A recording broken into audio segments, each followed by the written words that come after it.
En Ariège, la Chambre d'agriculture accompagne des agriculteurs et des collectifs comme le GI2O Petits Prairies sur les enjeux actuels. Ensemble, nous travaillons sur l'adaptation des systèmes d'élevage au changement climatique. Les conséquences étant déjà visibles, il est nécessaire de travailler sur des mesures d'adaptation pour tous les éleveurs ariégeois. Aujourd'hui, des pratiques plus résilientes sont déjà bien connues en Ariège, qu'elles soient déployées ou encore en essai. Par exemple, le pâturage tournant dynamique est déjà mis en place sur de nombreuses exploitations, mais pas que. Le sursemis des prairies, les prairies multi-espèces, le sorgho fourrager, les couverts d'interculture, le mûrier, plein d'autres techniques qui sont en test en Ariège. Cette année, en mars, 12 agriculteurs et conseillers sont partis en voyage d'études en Auvergne-Limousin pour rencontrer des collectifs d'agriculteurs qui travaillent sur l'adaptation au changement climatique.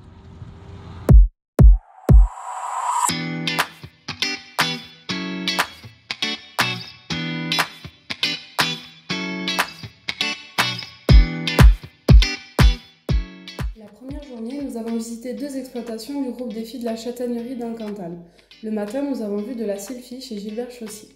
C'est une plante pérenne à rhizome court, aux multiples fleurs jaunes, qui peut faire plus de 3 mètres de hauteur et pouvant dépasser les 15 ans d'exploitation. La sylphie se développe surtout en Alsace pour la méthanisation. Aujourd'hui, sa valorisation dans la ration des bovins n'en est qu'au stade expérimental.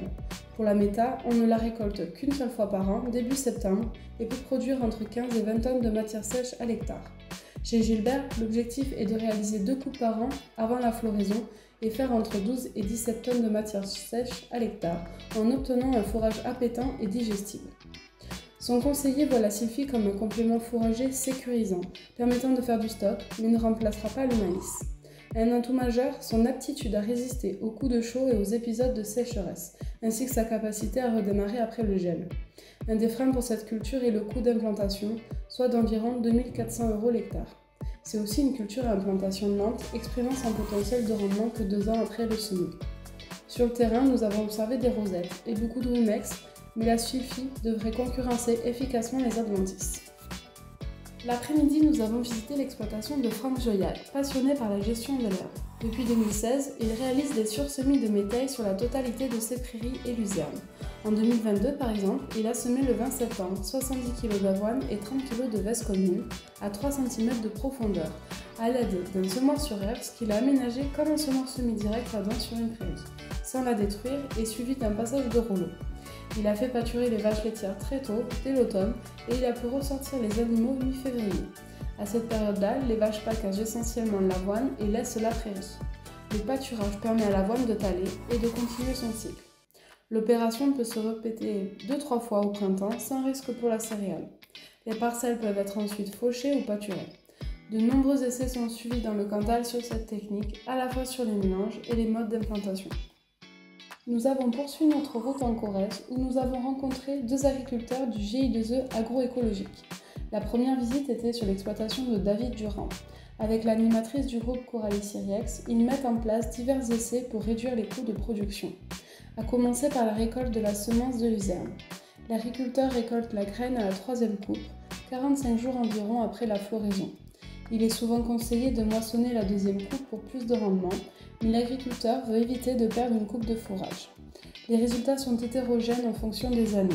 Il récolte en moyenne 300 kg de semences par hectare et par an. Il utilise ensuite ces semences en pur, à 30 kg hectare ou en mélange. En 2022, pour réduire la pression des limaces sur la luzerne, David a d'abord semé des bandes de colza. D'après lui, cela évite que les limaces touchent la luzerne car elles se sont habituées à manger du colza. Ensuite, nous avons visité l'exploitation de Stéphane Gors. En Corrèze, l'autonomie en paille sur les exploitations est rarement atteinte et depuis 2020, le groupe travaille sur une nouvelle alternative, le switchgrass. C'est une plante pérenne, exploitable pendant 15 ans. Il se sème en mai sur sol réchauffé avec un semoir à céréales à 12 kg hectare. Le lit de semence doit être fin pour positionner la graine à la surface. Cette graine est photosensible, donc il est important de rouler 2-3 fois après le semis, et elle germe plus d'1 mois après. Il n'y a pas de récolte la première année. La plante redémarre en avril et se développe jusqu'en septembre. Elle rentre en sénescence au début de l'hiver pour être récoltée fin mars, avec une presse haute densité ou avec une ensileuse pour des brins plus courts. Stéphane a semé du switchgrass sur 3 hectares en 2021 et il a fait 2,6 tonnes de matière sèche à l'hectare pour la première coupe en 2023. Il espère atteindre les 11 tonnes la 4e année.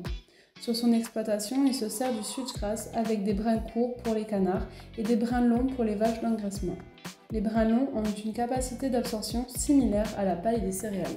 La dernière journée, nous sommes allés dans le département de Loire avec Philippe Sulpice de la FEVEC et Jean-Pierre Monteau de la Chambre d'agriculture de la Drôme pour rencontrer les agriculteurs du GIE2E aux petits soins. Nous avons commencé la matinée chez Sylvain Tollard, agriculteur qui n'achète plus de fourrage, seulement de la paille et il pratique le pâturage tournant dynamique avec un chargement de 1,4 sans difficulté. Il nous a présenté le logiciel Happygrass qui lui permet de faire le suivi de la pousse de l'herbe et gérer son calendrier de pâturage.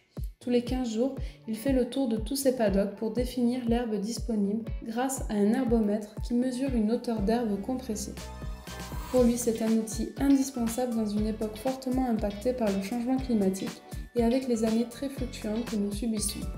Un des faits marquants chez Sylvain, il pâturera toute l'année mais sans jamais surpâturer. Dans la journée, Philippe Sulpice nous a présenté la FEVEC, la Fédération des éleveurs et des vétérinaires en convention. C'est une association de groupes d'éleveurs et de vétérinaires qui travaillent sur la base d'une convention sur les soins des animaux d'élevage en mutualisant les connaissances, les savoirs, les risques et les coûts. La priorité est mise aux formations pour donner de plus en plus d'autonomie aux éleveurs. Ce n'est plus un paiement à l'acte, mais une cotisation qui garantit à l'éleveur un service global avec les conseils et les interventions en cas d'urgence et les suivis sanitaires. Une nouvelle organisation qui mérite le coup d'œil.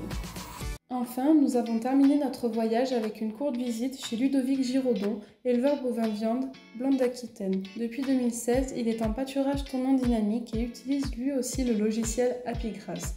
Il réalise environ 10 mesures avec l'herbomètre par an.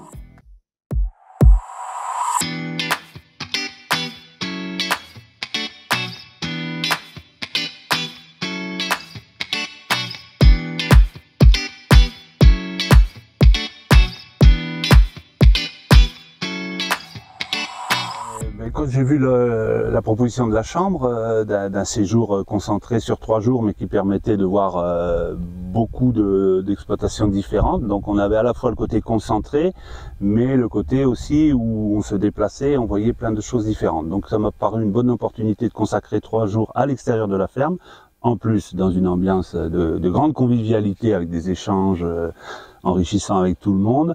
Donc en plus de l'aspect technique, c'était un moyen de souffler aussi un peu par rapport au quotidien et d'aller voir ce qui se fait vraiment à l'extérieur sur des gens qui sont pionniers un peu chacun dans leur département.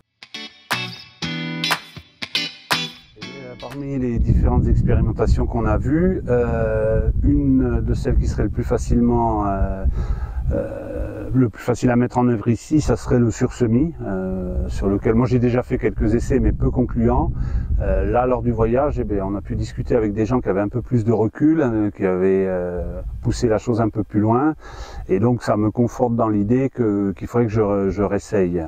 Donc sur la façon de travailler un petit peu le sol. Ensuite sur les autres techniques qu'on a vues, comme des plantes comme la sylphie, donc ça je suis pas certain que ça soit adapté pour moi. On a creusé la piste mûrier ici pour une nouvelle ressource fourragère en adaptation au changement climatique, donc je n'irai pas forcément sur la sylphie.